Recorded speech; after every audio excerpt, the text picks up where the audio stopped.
আমাদের আজকের গল্প লিখছিলাম তখন উদ্ধৃতি চিহ্ন। একই কে বাসন মাজছে ওই পুকুরের সামনে? সুজয় চিৎকার করে উঠল। ওর চিৎকার শুনে ওর বাবা মা ছাদের উপর থেকে ওই পুকুরের দিকে তাকিয়ে দেখলো পুকুরে কেউ নেই। ওনারা সুজয়কে এরপর ঘরে নিয়ে যায়। এই পুকুরটার একটা কোটা আছে।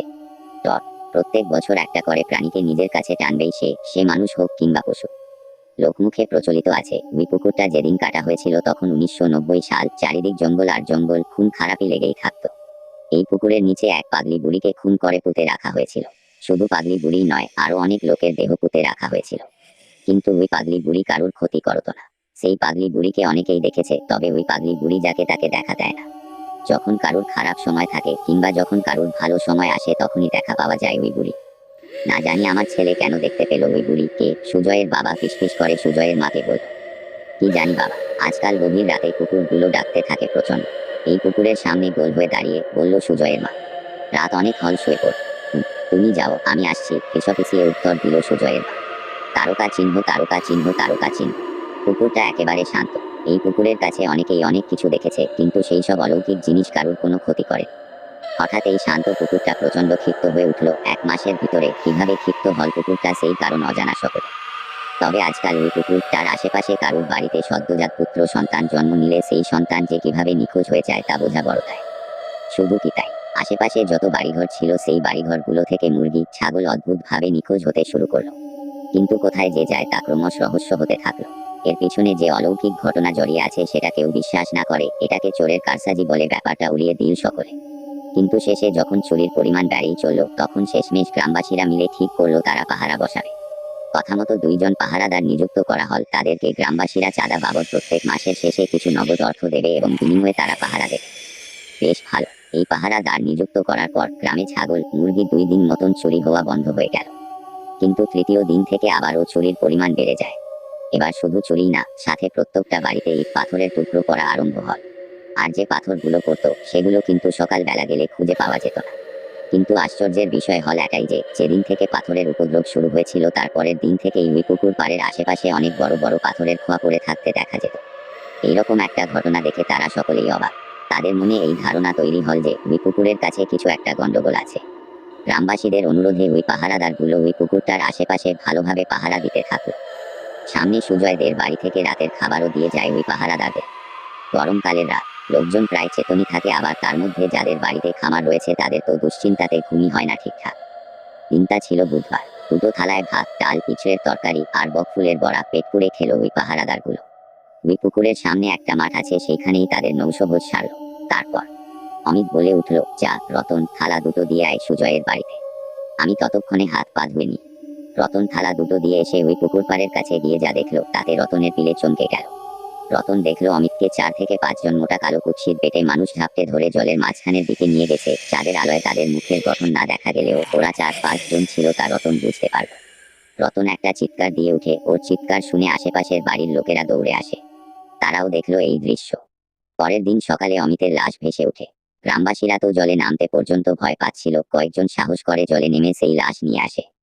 এই খবরটা ধীরে ধীরে পুরো গ্রামে ছড়িয়ে পড়ল। আশেপাশের গ্রাম থেকে লোকজনেরা এসে ওই পুকুরটাকে দেখতে লাগলো। কয়েকজন এই বাকি ঘটনাগুলোর জন্য কুকুরটাকে দায়ী করলো। তাদের মধ্যে এই পুরো ঘটনার পেছনে কুকুরটার কিছু যোগসূত্র আছে। কিন্তু এটা তো অলৌকিক কাজ, যার অলৌকিক ক্ষমতা আছে সেই পারবে সমাধান করতে। অনেক তান্ত্রিক, ওঝা, সন্ন্যাসীদেরকে বলা হল এর সমাধানের জন্য, কিন্তু তারা কেউ রাজি হলেন। শেষমেশ এক তান্ত্রিক রাজি হলেন। তিনি বললেন তাকে যদি মোটা অঙ্কের টাকা দেওয়া হয় তবে সে কাজটা করে দেবে। ইতিমধ্যে খবর এলো রতন নাকি মারা গেছে। কয়েকদিন জ্বরে ভুগছিল, জ্বরের ঘোরে ভুলভাল বকছিল, তারপর একসময় সে মারা যায়। এই ব্যাপারটায় গ্রামবাসীরা মর্মাহত হয়, তাই ওই তান্ত্রিককে অনুরোধ করে দ্রুত এই পুকুর থেকে অলৌকিক শক্তি তাড়ানোর কাজ শুরু করতে।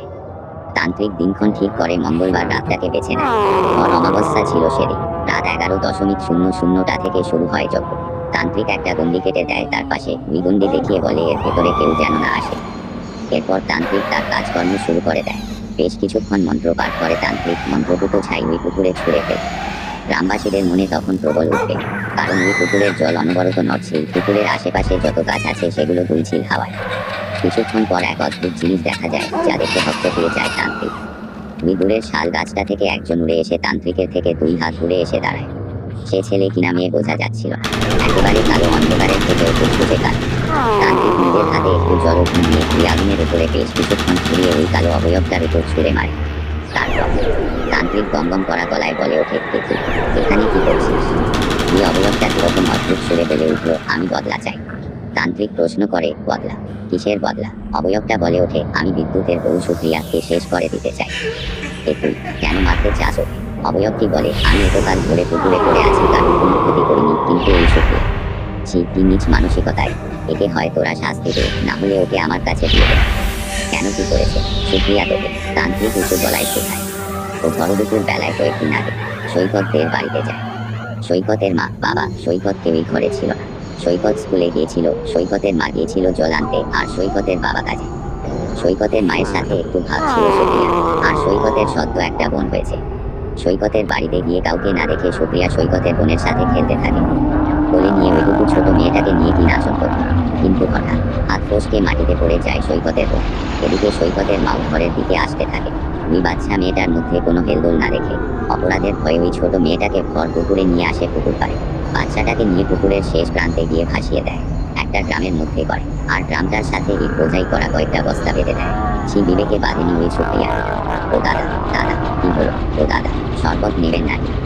একেবারে ধরওর করে উঠলাম। আসলে কানে হেডফোন দিয়ে মোবাইলে গল্প টাইপ করে লিখছিলাম। মামাবাড়ি যাচ্ছিলাম ট্রেনে করে। তোকে ডাকছিল আমাকে। আমি জানলার বাইরে তাকালাম, দেখি এক আমপোড়া শরবত বিক্রেতা। আমি তো ভয় পেয়ে গেছিলাম। আমার শরবত লাগবে না বলে আমি ট্রেনের জানলাটা বন্ধ করে আবার ওখানে হেডফোন দিয়ে গল্প লেখায় মন দিলাম।